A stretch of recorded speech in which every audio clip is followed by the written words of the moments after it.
Fun fact jurusan kamu apa? Gitu banget nanyanya, Mbak.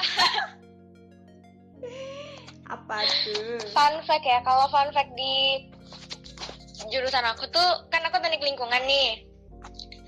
Fun fact-nya itu coba cari di Google, teknik jurusan gaji terbanyak di dunia. Nah, itu pasti muncul teknik lingkungan. Gaji terbanyak, maksudnya? Mana tuh? Jurusan teknik, salah satu jurusan teknik dengan di profesinya nanti itu memiliki gaji tertinggi di dunia, tapi bukan di Indonesia. Kalau di Indonesia tuh sepertinya masih agak low ya, karena nggak banyak orang yang tahu soal teknik lingkungan. Tapi kalau di luar negeri itu sebenarnya udah jadi fokus loh. Jadi di setelah teknik perminyakan kan itu gajinya besar banget tuh. Nah, nomor 2-nya tuh teknik lingkungan gitu.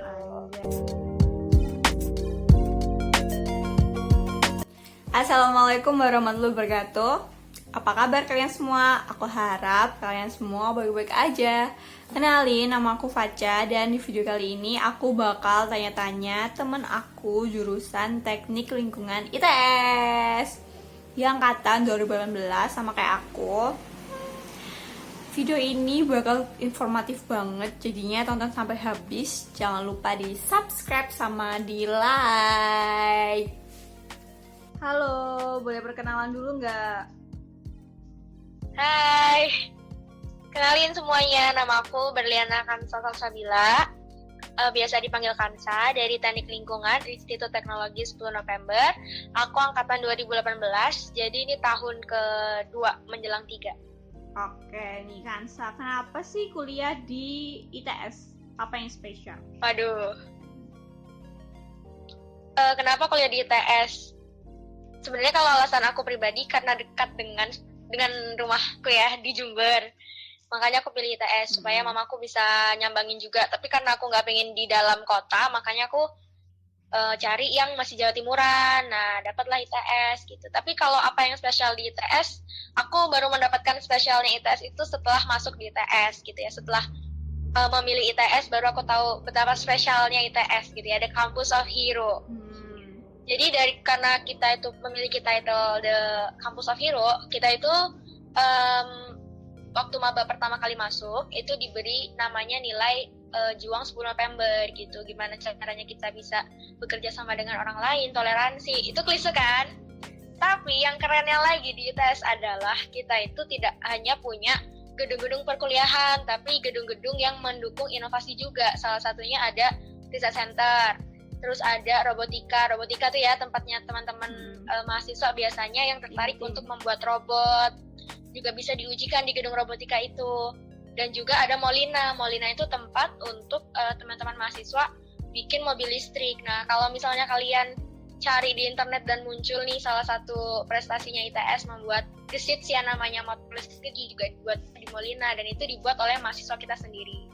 Jadi spesial banget sih, banyak banget prestasi di ITS, baik itu di luar maupun di dalam negeri. Terus nih, kenapa milih teknik lingkungan? Oke. Kenapa aku milih teknik lingkungan? Sebenarnya awalnya itu direkomendasikan sama mamaku. Terus setelah aku cari-cari, ternyata cocok nih sama mata pelajaran kesukaan aku. Dulu kan aku sukanya biologi sama kimia gitu, nggak seberapa suka fisika kan sebenarnya. Terus nyari teknik yang nggak terlalu banyak fisikanya, makanya aku dapatlah teknik lingkungan gitu. Oh, emang beneran nggak ada fisikanya? Ada di beberapa mata kuliah ada, tapi memang lebih banyak kimianya. Terus setelah masuk teknik lingkungan, ternyata suka banget nih, jatuh cinta banget karena banyak banget permasalahan lingkungan yang terjadi di Indonesia gitu. Jadi seneng ya bisa menjadi salah satu solusi dari permasalahan Indonesia.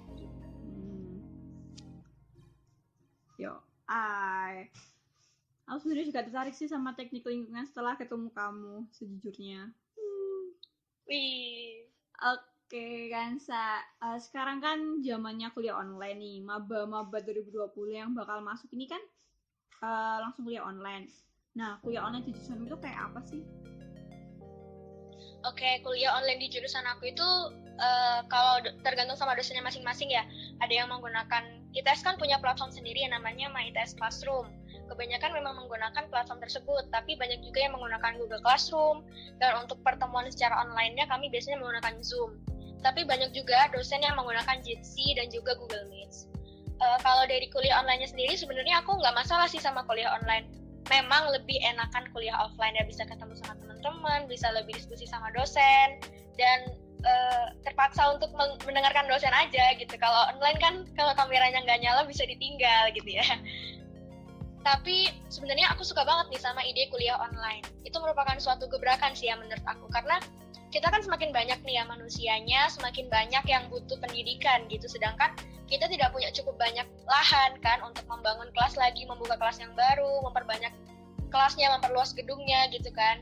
Jadi kuliah online ini merupakan salah satu alternatif menurut aku. Jadi kita nggak perlu untuk memikirkan mau membangun lahan lagi, mau membangun gedung lagi gitu, bisa lewat rumah masing-masing. Dan sebenarnya di luar negeri itu sudah menggunakan kuliah online jauh sebelum ada pandemi loh. Jadi menurut aku sebenarnya kuliah online itu nggak buruk-buruk amat gitu, dan asik aja gitu kalau dosennya bisa membawa asik.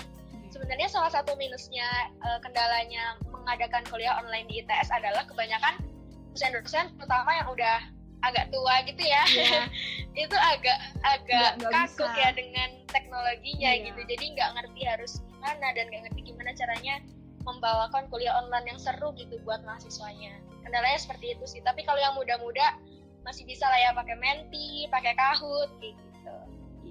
Iya, berarti dengan adanya kuliah online ini termasuk safe year ya. Iya, Mantap, pemikirannya anak teknik lingkungan itu lingkungan harus nomor Iya satu ya. Keren. iya dong. Kan kasihan ya kalau hutannya Tebangin hutannya terus. digundulin lagi buat gedung ITS lagi gitu kan. Yo, betul. Tuh, anak teknik lingkungan. Oke, kan kamu mau tahun ketiga. Nah, 2 tahun kuliah itu Kansa ngapain aja?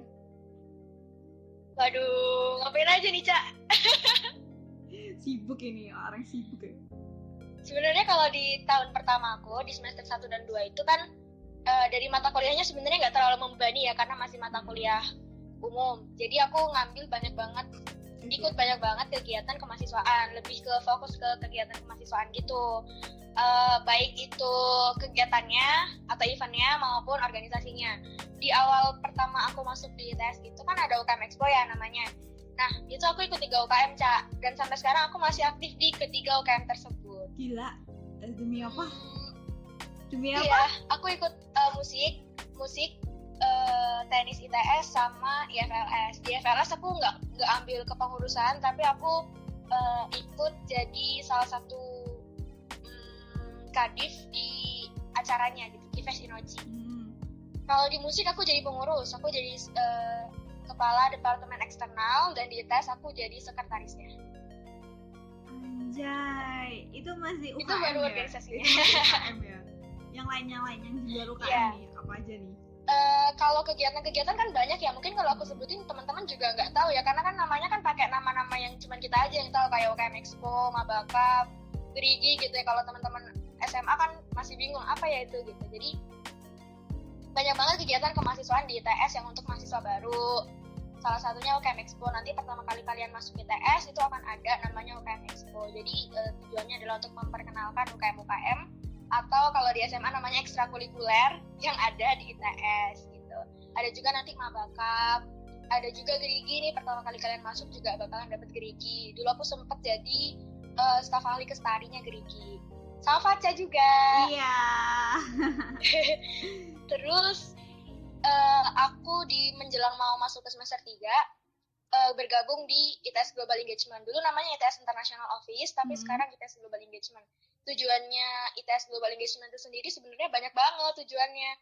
Salah satunya adalah untuk internasionalisasi. Jadi memperkenalkan bagaimana sih studi abroad kepada teman-teman mahasiswa ITS supaya mereka termotivasi untuk keluar negeri. Karena banyak banget nih benefit ketika kita keluar negeri. Salah satunya kita jadi nggak minder gitu, karena kita tahu ternyata orang luar itu sebenarnya tidak kita sebenarnya nggak kalah loh dari orang luar negeri gitu. Nggak ketinggalan jauh. Biasanya kalau misalnya kita tahu Jepang ya, Jepang negara dengan teknologi yang canggih banget dan lain sebagainya.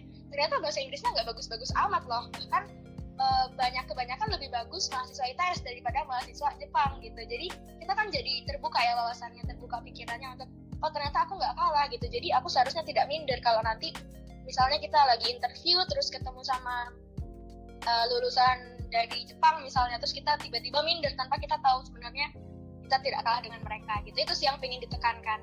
Tagline-nya tes global engagement adalah kesetaraan yang bermartabat gitu. Jadi pengen menunjukkan kalau kita itu setara gitu. Kuliah kita, kampus kita, dan kita sendiri itu setara dengan teman-teman di luar negeri gitu. Aku terpukau. Aku dulu Sampai sekarang sih aku masih di tes global engagement. Tapi kalau untuk kegiatan kemahasiswaan di dalam lingkup ITS, aku sebenarnya udah nggak seberapa aktif. Cuman kemarin ikut sih ini tim formatur BEM. Apa itu? Jadi kan sekarang kan BEM itu ya? di ITS ini kan sudah beda-beda lagi ya ininya, apa fakultasnya dibentuk lagi kayak gitu kan. Oh iya. Nah sekarang untuk fakultas aku ini namanya FTSPK.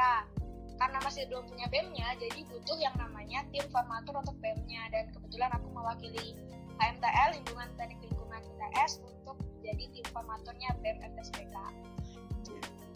Sibuk banget hidupnya Bu, nggak capek. Itu tidurnya gimana tuh? Aman nggak jadi tidurnya? Tidur aku lama banget loh padahal. Iya, aku percaya sih. Ngatur jam tidurnya Tapi gimana? itu tadi jam tidurnya, aku tetap tidur jam 11. Kecuali kalau misalnya ada rapat yang saya malam ya, biasanya kan kalau di ITS rapatnya memang agak sampai malam. Bukan karena kita mulainya malam, tapi karena banyak yang molor. Iya, nggak agak sampai malam ya, sampai pagi biasanya Bu. Iya, sampai pagi kadang, apalagi kalau di jurusan kan forum ya. Alamiah. Gitu. Oke, balik mau tahu tentang jurusannya Mbak Kansa, Teknik Lingkungan. Itu belajar apa aja sih di Tekling? Belajar apa aja di teknik lingkungan? Waduh, banyak ya sebenarnya. Kalau misalnya aku boleh menganalogikan sesuatu benda gitu ya, aku bakalan bilang teknik lingkungan itu kayak avatar.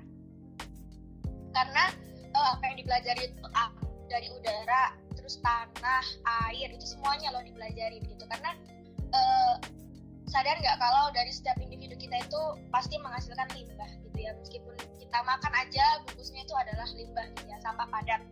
Kita ke kamar mandi, kita mengeluarkan limbah gitu ya. Jadi pernah nggak sih kita berpikir kemana ya limbah kita gitu loh. Nah sebelum limbah kita didispos ke lingkungan, itu butuh diolah dulu. Nah siapa yang bisa mengolah itu adalah orang-orang teknik lingkungan. Jadi memang kalau dari apa aja yang dipelajari itu banyak banget semuanya. Air itu pun dibagi menjadi dua, air limbah dan juga air minum. Air limbah pun dibagi lagi, nanti ada limbah industri, limbah berbahaya, terus ada limbah domestik dan lain sebagainya gitu. Jadi memang banyak banget. Udara pun juga seperti itu, karena kan kita jalan-jalan gitu ya, naik motor, mengeluarkan emisi karbon dioksida gitu. Nah itu kan mencemari udara. Nah jadi kita juga mempelajari gimana sih kualitas udara kayak gitu. Dan juga sampah. Banyak lah pokoknya Cak.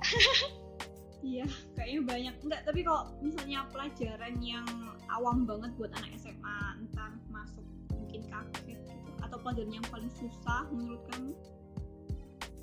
Pelajaran yang paling susah sebenarnya nggak ada sih, nggak ada yang susah, tapi menantang. Jangan susah dong, nanti nggak bisa kalau susah. Lebih ke menantang.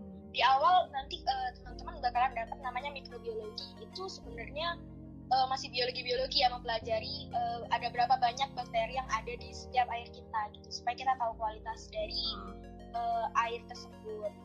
Itu semester 1. Nanti semester 1 juga dapat namanya gambar teknik, karena kita kan masuk ke dalam fakultas perencanaan juga. Jadi sebenarnya kalau di TL ITS sendiri itu fokusnya lebih ke perencanaan bangunan air, Cak. Jadi kayak bikin yang susah nih ya, hidrolika, nanti kita bakalan bikin PDAM namanya. Nanti ada jalur perpipaannya, terus nanti ada bangunan airnya, dari pertama kali airnya diambil dari sumber, terus dialirkan ke masyarakat. Itu kan nanti ada beberapa bangunan-bangunannya nih, apalagi kalau air limbah.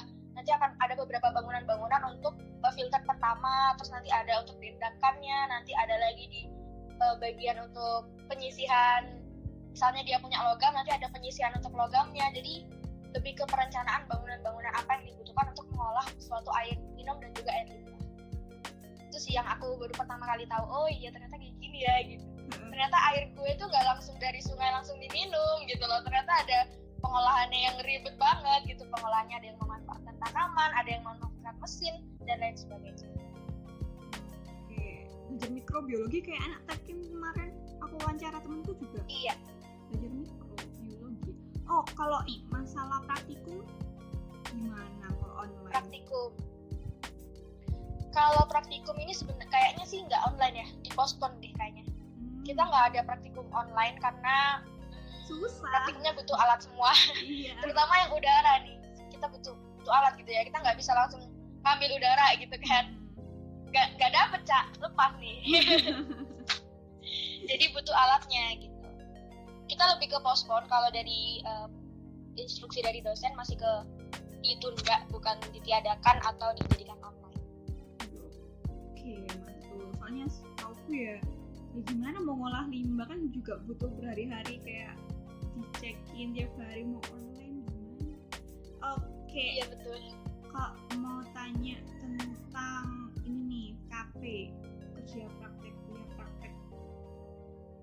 KP-nya anak tekling kemana? KP-nya anak teknik lingkungan macam-macam juga. Tapi kebanyakan sih kakak-kakak aku itu ke PDAM pengolahan distribusi air minum, dan juga ada ke instalasi pengolahan air limbah. Banyak sih yang ke sana. Oke. Lebih ke air minum dan air limbah. Pokoknya fokusannya teknik lingkungan ITS ini lebih ke airnya sih.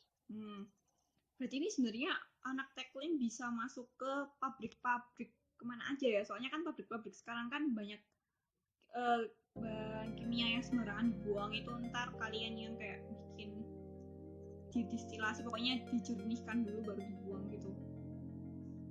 Iya, bisa masuk ke semua industri sebenarnya. Oke, kan aku kepo banget nih. Yang kamu bilang itu kan sekarang kalau aku lihat ya di sungai-sungai itu kan kotor, kayak jenuh, apa ya? Kelihatannya tuh keruh gitu loh, keruh orangnya. Berarti itu sebenarnya di Indonesia belum kepake sepenuhnya. Apa ya? Oke. Ininya anak tekling pokoknya. Paham nggak sih? Iya paham. Oke. Kalau dari penerapannya memang masih jarang ya anak teknik lingkungan gitu ya yang kesana gitu. Tapi kenapa kamu melihat ada sungai yang kotor? Sebenarnya sungai itu punya kelas sungai. Jadi ada kelas 1, misalnya kelas 1 itu adalah untuk air minum. Kelas 2 itu boleh yang untuk mencuci. Pokoknya jangan diminum, tapi untuk kegiatan manusia gitu ya. Kelas 3 bisa untuk peternakan, bisa untuk industri kayak gitu. Nah, jadi mungkin yang kamu lihat ini adalah kelas yang memang bukan kelas 1 gitu. Sebenarnya Indonesia ini punya ada sungai yang kelas 1 itu yang khusus untuk diambil untuk air minum gitu. Mungkin yang kamu lihat itu bukan yang untuk air minum, makanya dia masih boleh keruh gitu ya. Tapi sebenarnya kalau dilihat dari baku mutunya itu masih boleh untuk aktivitas manusia gitu. Memang sih kalau dari air minum kita sendiri, apalagi di Surabaya kan kotor banget kan. Aku sebenarnya kurang tahu apakah itu sudah memenuhi baku mutu, kenapa dia bisa dibuang ke situ, aku sebenarnya kurang tahu. Tapi itu karena gini, orang-orang itu berpikir bahwa sungai itu adalah tempat untuk kita dispose sampah, atau ya kalau misalnya kita cuci piring terus cuci sepeda motor, biasanya kan kalau di Keputih itu langsung masuk ke sungai kan.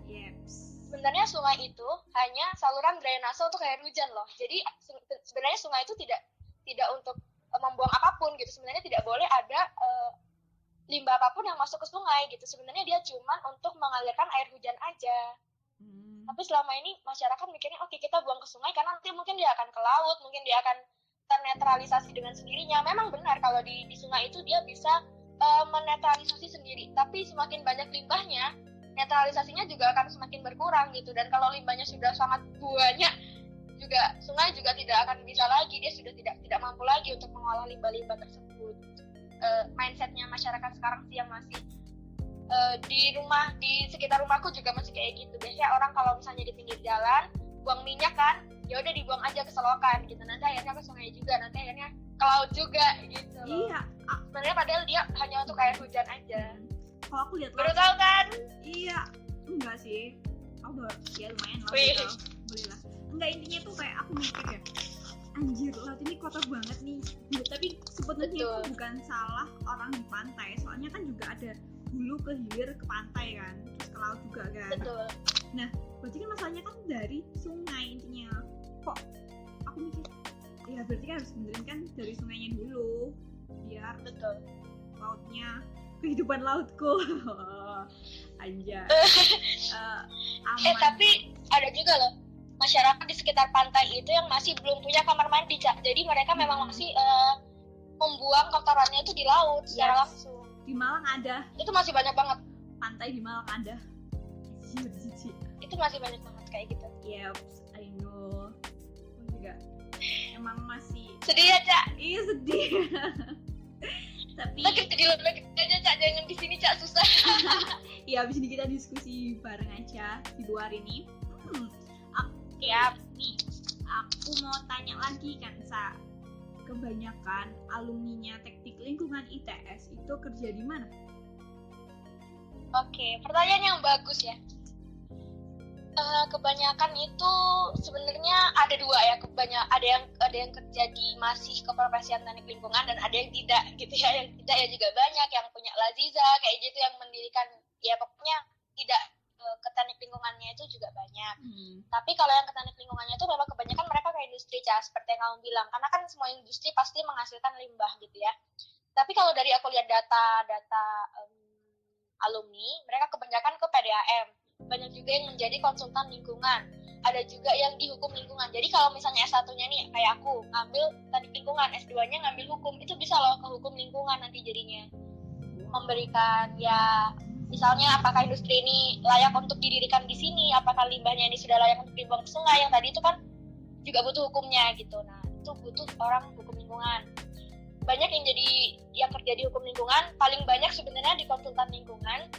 Tapi yang keren-keren aku lihat dari alumni itu mereka bekerja di industri luar negeri, Cak. Salah satunya ada perusahaan mining di Qatar, itu ada salah satu alumni teknik lingkungan yang di sana. Tambangan? Kata? Sebenarnya kalau teman-temanku emang kebanyakan mereka ingin kembali ke daerahnya untuk mengolah limbah dari industri di daerahnya masing-masing. Kan ada yang dari Papua tuh, mereka pengen, yang dari Papua ini temanku ada yang pengen kerja di Freeport karena memang Freeport juga membutuhkan orang teknik lingkungan untuk mengatur dan mengolah limbah yang mereka hasilkan gitu, apalagi itu limbah logam kan. Iya.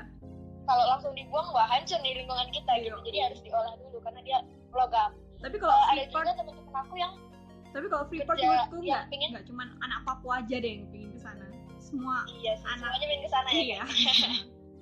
Ada juga yang dari Bontang, mereka pengen kembali ke Bontang lagi karena Bontang itu kan salah satu penghasil minyak ya. Iya. Banyak banget kan minyak di sana. Minyak kan juga penambangan minyaknya kan juga pasti menghasilkan limbah juga gitu. Jadi butuh banyak yang kesana juga. Oke. Aku kepo nih, berapa banyak sih duitnya? Jelek banget ngomongnya. Ini tadi kan kamu bilang fun fact tentang gaji terbanyak kedua tentang dari anak teknik. Berapa sih kalau standarnya dunia itu? Standarnya dunia ya. Kalau standarnya dunia, kalau dunia besar banget, Indonesia tuh kecil banget loh asli. Iya. Kalau dunia itu bisa sampai 1,29 miliar per tahun. Oke, berarti 100 juta ya tiap bulan. Iya. Iya, boleh. Sejujurnya. Tapi itu di Amerika, bukan di Iya. sini. Kalau Indonesia nih. Tergantung ini nggak sih tapi? Kalau Indonesia aku puluhan ya. Kalau mama aku sih puluhan. Wow. Mamaku juga dulu alumni teknik lingkungan, Cak. Iya tahu, kamu udah pernah cerita. Makanya kamu basicnya Oh iya. ngikutin mamamu. Tapi mamaku ambil ke konsultan lingkungannya. Boleh. Oke, itu aja obrolan aku sama Mbak Cantik Kansa. Semoga bermanfaat ya. Assalamualaikum warahmatullahi wabarakatuh.